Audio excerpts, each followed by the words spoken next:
हम बात कर चुके हैं प्रोटीन्स के स्ट्रक्चर के बारे में, यानी कि प्रोटीन्स को हमने क्लासिफाई किया हुआ है on the basis of their structure. Now we will see how are proteins classified on the basis of their shape, on the basis of their function and the composition. ठीक है, तो अगर हम उनकी शेप के बेसिस पर बात करेंगे तो आप देखोगे कि वो दो टाइप के हो सकते हैं. Proteins could be of two types. It could B इधर फाइब्रस और ग्लोबुलिन. ठीक है, ग्लोबिन कहते हैं एक्चुअली. तो मैं लिख देती हूँ शेप्स ऑफ प्रोटीन्स. तो ये दो शेप्स हो सकती है, फाइब्रस हो सकते हैं, फाइब्रस और ग्लोबिन. ठीक है, इसको ग्लोबुलिन भी बोलते हैं. तो ग्लोब्यूलर आप लिख लो, ज्यादा बेटर है, ग्लोब्यूलर प्रोटीन्स. ठीक है, तो फाइब्रस प्रोटीन में एग्जांपल्स आप दो फाइबर्स का दे सकते हो. It could B collagen fibre, elastin fibre etcetera. Collagen and elastin fiber, elastin, and rest the globulins will be involved in this. Globulins है ना. तो globulins या globular shape से मेरा मतलब क्या है? It could be lactic albumin या फिर आप इसमें hemoglobin का एग्जांपल ले सकते हैं. जितने भी globular proteins होंगे all of these will be involved or included into the globular type of proteins. ठीक है, तो on the basis of structure primary, secondary, tertiary and quaternary था. On the basis of shape it could be fibrous और globular. अब हम बात करेंगे on the basis of their composition. ठीक है, on the base of their composition. तो composition के बेसिस पर प्रोटीन्स को हम सिंपल प्रोटीन्स कह सकते हैं, सिंपल प्रोटीन्स, या फिर कॉन्जुगेटेड प्रोटीन्स कह सकते हैं, conjugated proteins. And the third type क्या है? This is the protein derivatives. Protein derivatives. ठीक है, देखो सिंपल प्रोटीन से मेरा मतलब है जिनके अंदर सिर्फ और सिर्फ अमीनो एसिड्स प्रेजेंट है. These are not associated with some other type of proteins या फिर नॉन प्रोटीन सब्सटेंसेस. तो सिंपल प्रोटीन की जो एग्जांपल है, एल्बुमिन हो सकता है, एल्बुमिन. लैक्ट एल्बुमिन हो सकता है, ह्यूमन के अंदर मिलता है ना लैक्ट एल्बुमिन, अल्फा लैक्ट एल्बुमिन, जो कि मिल्क के अंदर प्रेजेंट होता है.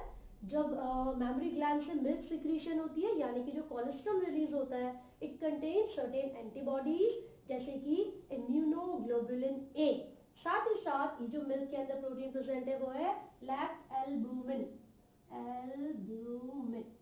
ठीक है, अब कॉन्जुगेटेड प्रोटीन की हम बात करें. कॉन्जुगेशन का मतलब है इन एसोसिएशन विद. तो कॉन्जुगेटेड प्रोटीन ऐसे प्रोटीन होंगे जो कि किसी नॉन प्रोटीन सब्सटेंस के साथ जुड़े हुए होते हैं, नॉन प्रोटीन सब्सटेंस के साथ जुड़े हुए होंगे. तो protein part plus non protein part. ठीक है, जैसे कि कोई एक एग्जांपल ले लेते हैं. आपने प्रोटीन और नॉन प्रोटीन के एग्जांपल में केसीन का एग्जांपल है. ठीक है, इसमें क्या होगा, या फिर आप एक एग्जांपल ले सकते हो हीमोग्लोबिन का ले लीजिए. ठीक है, उसके अंदर क्या होता है, Fe यानी कि आयरन जुड़ा होगा ग्लोबिन या ग्लोबुलिन के साथ. ठीक है, तो ये क्या बन जाएगा, हीमोग्लोबिन, हीमोग्लोबिन. इसके अलावा अगर हम कोई और एग्जांपल लेना चाहें तो हमारे सलाइवा के अंदर यानी कि माउथ के अंदर म्यूसिन प्रेजेंट होता है. तो वो किस किस से जुड़ के बना हुआ है, तो नॉर्मल जो प्रोटीन्स होते हैं, proteins get associated with some saccharides, sugar के साथ. ठीक है, तो वो मिलकर क्या बनाते हैं, म्यूसिन. एक और प्रोटीन के बारे में हम बात कर रहे हैं, एक्सक्यूज मी. तो एक और यहाँ पर स्लैश डाल के लिख देती हूँ, म्यूसिन, जो कि हमारे सलाइवा के अंदर प्रेजेंट होगा. ये किससे मिलकर बना है, protein plus saccharides, saccharides generally the monosaccharides. ठीक है, तो एक एग्जांपल म्यूसिन है, एक कैसीन है एंड एक haemoglobin. So these all are the conjugated proteins. जैसे कि इसमें आयरन जुड़ गया है ग्लोबिन के साथ, ग्लोबिन प्रोटीन पार्ट था, आयरन नॉन प्रोटीन पार्ट था. ठीक है, अब यहाँ पर प्रोटीन डेरिवेटिव्स की बात कर रहे हैं. प्रोटीन डेरिवेटिव्स का मतलब है जो प्रोटीन से ही डिराइव हुए हैं. तो पेप्टोन्स, पेप्टोन्स और proteases, proteases, these are the enzymes जो कि जो कॉम्प्लेक्स स्ट्रक्चर्स होते हैं प्रोटीन्स के, उनको डाइजेस्ट करने में यूज किए जाते हैं. ठीक है, तो यहाँ पर हमने कंप्लीट कर लिया है और the classification of proteins on the basis of their shape, on the basis of their composition.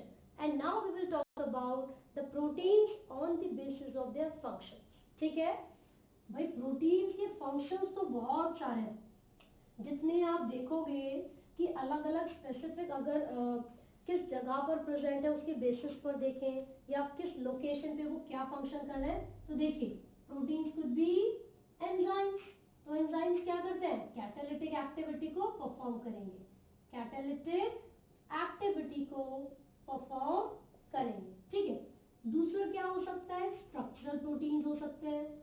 Structural proteins इसका मतलब है स्ट्रक्चर में प्रेजेंट होंगे, है ना। कोलेजन हो गया, वो भी तो स्ट्रक्चर था, कोलेजन फाइबर जो कि हमारे स्किन में प्रेजेंट है। केराटिन ले सकते हो जो कि हेयर में प्रेजेंट है।